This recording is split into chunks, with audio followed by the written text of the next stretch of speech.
Ya, Assalamualaikum warahmatullahi wabarakatuh. Kami dari kelompok 3 akan menjelaskan tentang demand forecasting untuk mengangkat mata kuliah manajemen logistik dengan anggota kelompok. Yang pertama ada Anissa Fitriani, Muhammad Fauzan Eka, Rida Zahra, Arinda Yosifira, Muhammad Arifin Rais, Ji Fauzi, Muhammad Faisal Satria, Nur Lestari, dan saya sendiri, Astagfirullah Ramdhani. Di sini ada pengertian dan tujuan demand forecasting yang akan dijelaskan oleh Nur Lestari. Silakan. Yang pertama, demand forecasting adalah menduga atau memperkirakan suatu keadaan di masa yang akan datang berdasarkan keadaan masa lalu dan sekarang. Diperlukan untuk menetapkan kapan suatu peristiwa akan terjadi sehingga tindakan yang tepat dapat dilakukan. Tindakan yang dapat dilakukan sebagai fungsi peramalan adalah sebagai dasar bagi perencanaan kapasitas, anggaran, perencanaan penjualan, perencanaan produksi dan inventory atau persediaan, perencanaan sumber daya, serta perencanaan pembelian bahan baku. Ada dua hal pokok yang harus diperhatikan untuk menghasilkan peramalan yang akurat, diantaranya pengumpulan data berupa informasi yang relevan dan tepatnya pemilihan teknik peramalan. Selanjutnya akan dilanjutkan oleh rekan saya. Metode demand forecasting. Metode kuantitatif. Proses analisis metode ini menggunakan pendekatan angka serta menyangkut masalah-masalah yang berkaitan dengan model-model asosiatif.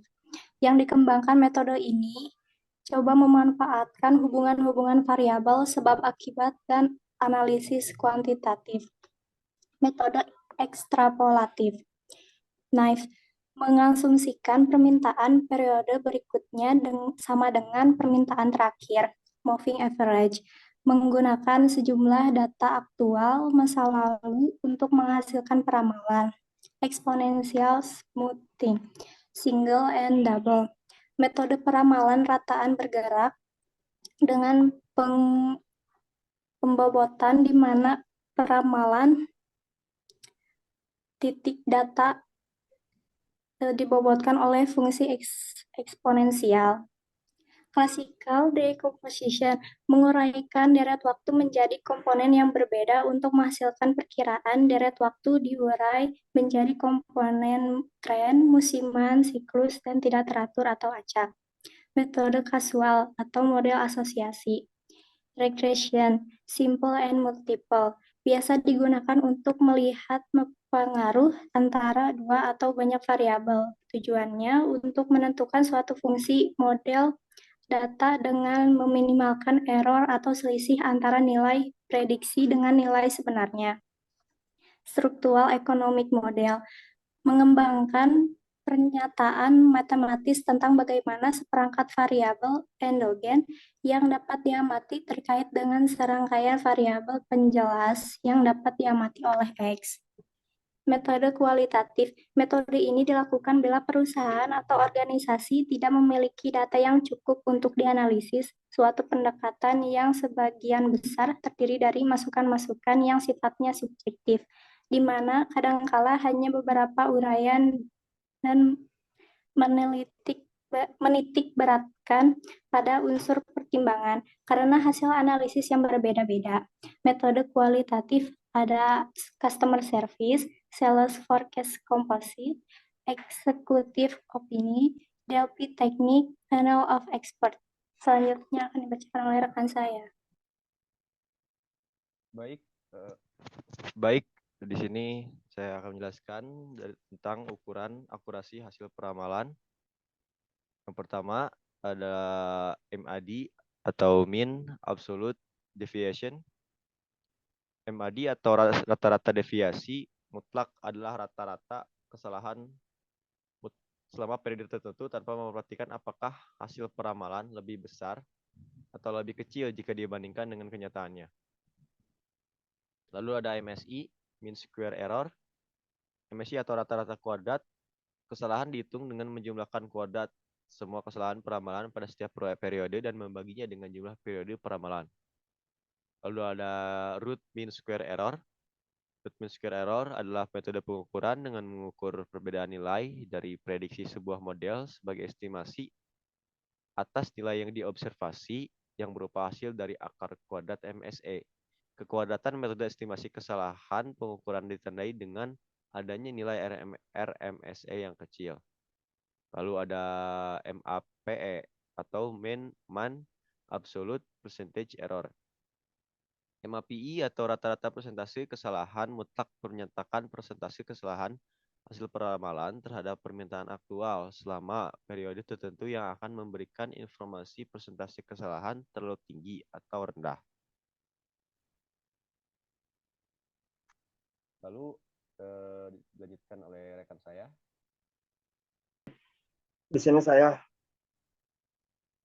akan membacakan karakteristik demand forecasting.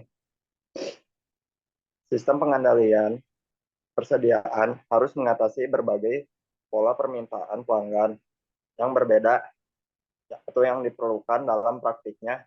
Karakteristik pola permintaan pelanggan membutuhkan peramalan dan ada berbagai macam pola permintaan dan kriteria penting dalam karakteristik demand forecasting ini, yaitu pola permintaan horizontal terjadi bila nilai dari berfluktuasi di sekitar nilai rata-rata yang konstan. Yang kedua, ada pola permintaan musiman. Terjadi bila suatu deret dipengaruhi oleh faktor musiman. Yang ketiga, ada pola permintaan siklus. Terjadi bila datanya dipengaruhi oleh fluktuasi ekonomi jangka panjang seperti siklus bisnis. Dan yang keempat ada pola permintaan tren. Terjadi bila terdapat kenaikan atau penurunan sekuler jangka panjang dalam data. Dan yang kedua ada kriteria penting. Kriteria penting akurasi dari suatu hasil peramalan diukur dengan hasil kebiasaan dan konsistenan peramalan tersebut. Yang kedua ada kriteria penting biaya yang diperlukan dalam pembuatan suatu peramalan tergantung dari jumlah yang diramalkan, lamanya periode peramalan, dan metode peramalan yang dipakai. Yang terakhir, yang ketiga, ada kriteria penting kemudahan.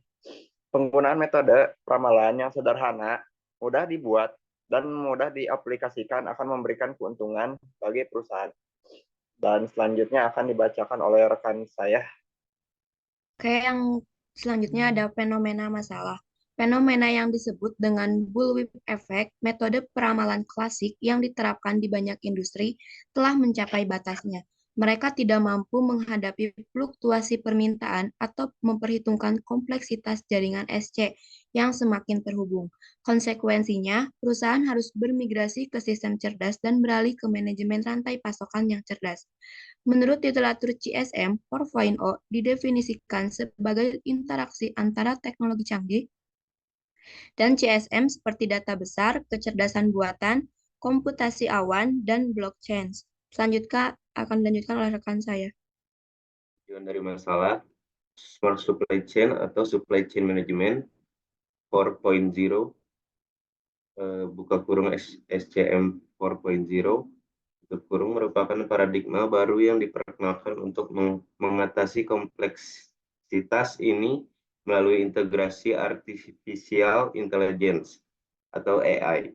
AI telah diterapkan dalam beberapa tahap di sepanjang rantai pasokan dan menunjukkan potensi besar untuk berdampak pada hulu atau hilir SC.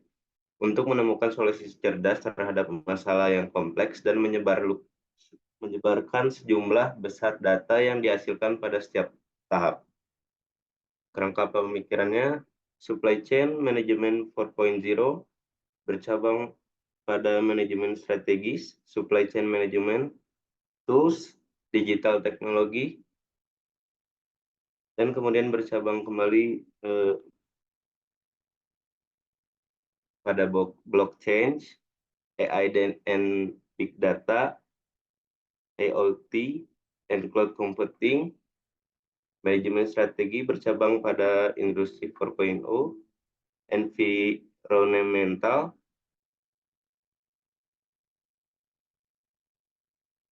Financial, dan Supply Chain Management Tools bercabang pada Lean Manufacturing, demand forecasting, dan SNOP.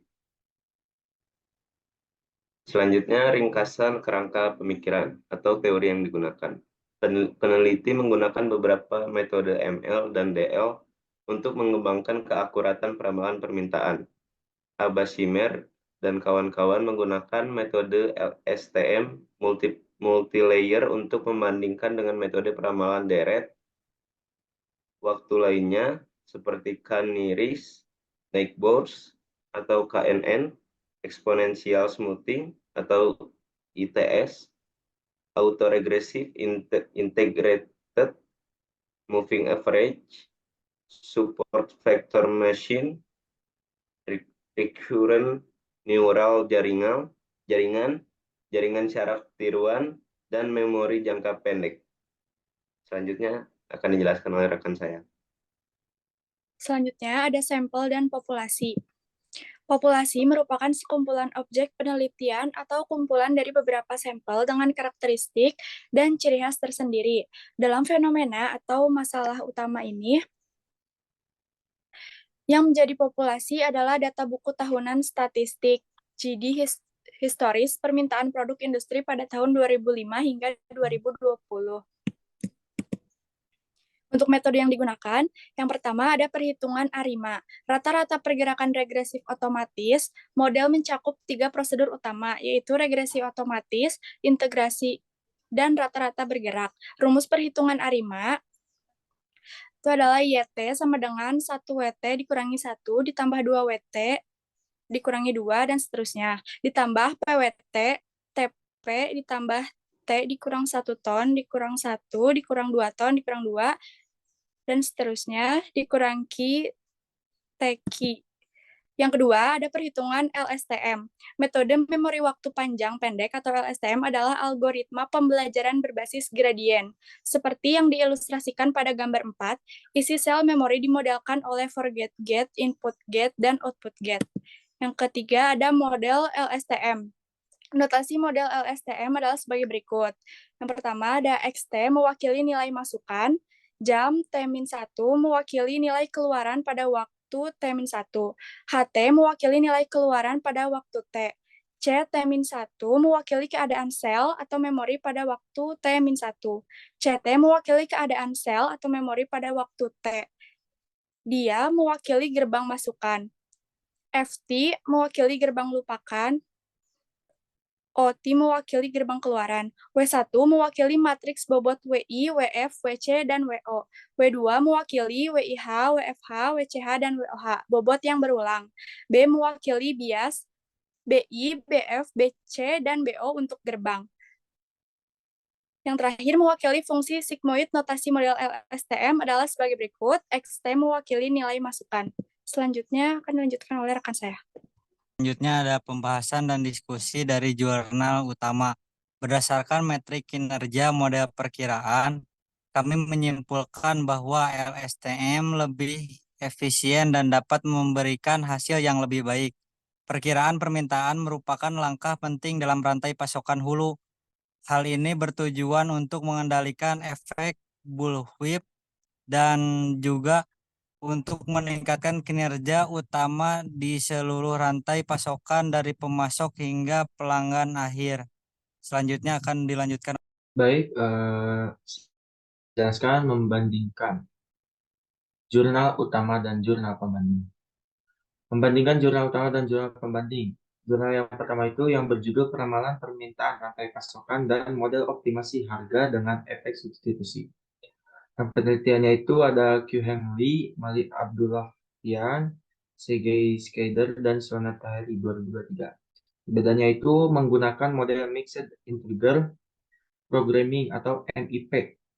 Lalu ada persamaannya itu menggunakan pola data root mean square leverage error atau LMSPE. Kesimpulannya, metode peramalan yang diterapkan pada jurnal ini adalah dengan nilai MAE 3,88%. Lalu jurnal yang kedua yang berjudul Aplikasi Pembelajaran Mesin dalam Manajemen Rantai Pasokan. Model pembelajaran dalam menggunakan LSTM yang dioptimalisasikan untuk peramalan permintaan. yang diteliti oleh Aisyah El Filali, El Habib bin Lemar, Sen N. Filali. Lalu ada perbedaannya itu menerapkan metode grid search pada semua metode yang digunakan sebagai pembanding. Samanya itu yaitu pola data menggunakan metode yang ARIMA dan LSTM. Metode peramalan, kesimpulannya itu metode peramalan yang baik diterapkan pada jurnal ini adalah metode LSTM multiplier yang dihasilkan lebih maksimal. Ada jurnal yang ketiga yang berjudul Peramalan Permintaan dengan Informasi Rantai Pasokan dan Pembelajaran Mesin. Bukti di industri farmasi industri. Itu penelitinya itu Xiaodan Zhu, Hui Zhao, dan Zeming Liu 2022. Perbedaannya itu melakukan wawancara post-post untuk menguji penerapan metode peramalan pada industri farmasi. Persamaannya itu menggunakan metode ARIMA. Lalu ada kesimpulannya itu metode peramalan yang baik diterapkan pada jurnal ini adalah wawancara post-host mengkonfirmasi kinerja superior dari metode perkiraan yang kami usulkan dibandingkan perkiraan perusahaan dari industri. Itu ada yang keempat itu ada model peramalan permintaan industri dengan makanan oleh memanfaatkan pendekatan pembelajaran mesin. Yaitu penelitinya Nouran Nasibi, Heba Fasyudin, Loda Haisyari 2023. Perbedaannya itu menggunakan data penjualan selama 5 tahun serta menggunakan metodologi algoritma ML untuk memetakan antara input dan output. Persamaannya itu menggunakan metode LSTM, SVM, dan diskusi. Sebenarnya metode peramalan yang baik diterapkan pada jurnal ini adalah metode LSTM karena dapat mengurangi kesalahan peramalan sehingga 77% dibandingkan dengan metode SVM. Itu ada jurnal yang kelima, analisis peramalan golongan daling memaksimalkan manajemen rantai pasokan menggunakan metode Weighted Moving Average. Penelitinya itu ada Azeng Nurdina, Diah Aryani, Ella Venita Sarash Astiti 2022. Perbedaannya itu menggunakan metode Weighted Moving Average yang digunakan dalam menentukan tren ini dari suatu deret waktu. Persamaannya itu menggunakan ukuran akurasi MAE dan MSE. Simpulannya itu metode peramalan yang baik diterapkan pada jurnal ini adalah metode MAE atau Mean Absolute Error untuk peramalan selama 5 bulan ke depan diperoleh sebanyak 3,44 dan MSE diperoleh sebanyak 20,144. Selanjutnya dilanjutkan oleh rekan saya. Baik, selanjutnya jurnal ke-6 yaitu dengan judul Peramalan Permintaan Produk STMJ dan Ketan dalam Memaksimalkan SCM. Penelitinya ada Rifat Hafiz Aditya, Ardianti Amalia, Bagaskara Antaris, dan Hildina Mulya Dewi 2022. Perbedaannya menggunakan ukuran akurasi mean absolute deviation atau MAD dan mean square error dan method moving average. Persamaannya menggunakan perbandingan mean absolute present error atau MAP. Kesimpulannya, metode peramalan yang baik diterapkan pada jurnal ini adalah moving average, dengan maksud untuk dilakukan implementasi untuk meramalkan atau memprediksi permintaan produk pada periode berikut atau setelahnya. Yang ketujuh, ada comparative analysis of ARIMA model and exponential smoothing in prediction inventory in automotive companies. Penelitinya ada Puji Harta, Yuki Dwi Dharma, Novita Rizka Wijayanti, dan Ahmad Gunawan 2022. Perbedaannya menggunakan metode ARIMA. Persamaannya, pola data hasil penjualannya adalah tren menggunakan metode exponential smoothing. Kesimpulannya, metode peramalan yang baik diterapkan pada jurnal ini adalah metode Holt-Winter Additive Exponential Smoothing, karena menghasilkan nilai kesalahan terkecil dibanding metode ARIMA. Jurnal ke-8 yaitu Improve Demand Forecasting Model Using Deep Learning Approach and Propose Decision Integration Strategy for Supply Chain. Penelitinya ada Zibni Hilal Kilimici, A. Okay Akyuz, Mitad Uisal, Selim Akyokus, M. Ozan Uisal, Berna Atak Bulbul, dan Mehmet Ali Ekmis 2022. Perbedaannya menganalisis beberapa produk menggunakan algoritma deret waktu dan menggunakan metode support vector regression. Persamaannya menggunakan ukuran akurasi MAPE. Kesimpulannya, metode peramalan yang diterapkan kurang baik karena penerapan algoritma dan metode dianggap tidak sesuai. Dalam kesimpulannya, penyusun merencanakan akan menganalisis ulang datanya dengan metode Migrating Bird Optimization. Yang ke-10 ada model indikator kinerja utama baru untuk perkiraan permintaan dalam manajemen inventaris dengan mempertimbangkan keandalan rantai pasokan dan musiman. Penelitinya Yasin Tadayonrad dan Alsane Belediane 2023. Perbedaannya menggunakan metode Theta ATA menggunakan mean absolute error sebagai KPI perkiraan. Persamaannya menggunakan metode perhitungan mean absolute error. Kesimpulannya, metode peramalan yang baik diterapkan pada jurnal ini adalah metode Theta ATA. Dalam hal ini, tujuan model peramalannya adalah untuk meminimalkan biaya persediaan, kekurangan dan kelebihan persediaan pada set pengujian. Selanjutnya dilanjutkan oleh rekan saya. Baik, di sini ada kesimpulan, yaitu peramalan permintaan. Baik, di sini ada kesimpulan, yaitu peramalan permintaan atau demand forecasting merupakan bagian terpenting bagi setiap perusahaan dalam setiap pengambil keputusan manajemen. Peramalan permintaan ditujukan untuk mendapatkan nilai permintaan pasar di waktu yang akan datang. Hal ini akan mengurangi biaya persediaan stok barang yang tidak seharusnya untuk dikeluarkan. Lalu penelitian ini menggunakan metode deep learning seperti LSTM dan ARIMA untuk mengembangkan peramalan permintaan yang cerdas dalam rantai pasokan. Hasil penelitian menunjukkan bahwa model LSTM lebih efisien dan memberikan hasil yang lebih baik daripada model ARIMA dalam melakukan peramalan permintaan dalam rantai pasokan. Peramalan permintaan yang akurat dapat membantu meningkatkan kinerja rantai pasokan secara keseluruhan. Dengan demikian, demand forecasting memiliki peran yang sangat penting dalam manajemen untuk meningkatkan efisiensi dan efektivitas operasional perusahaan. Diharapkan penelitian ini dapat memberikan pemahaman yang lebih baik mengenai konsep dan aplikasi demand forecasting dalam konteks bisnis saat ini. Terima kasih. Sekian dari kelompok kami. Wassalamualaikum warahmatullahi wabarakatuh.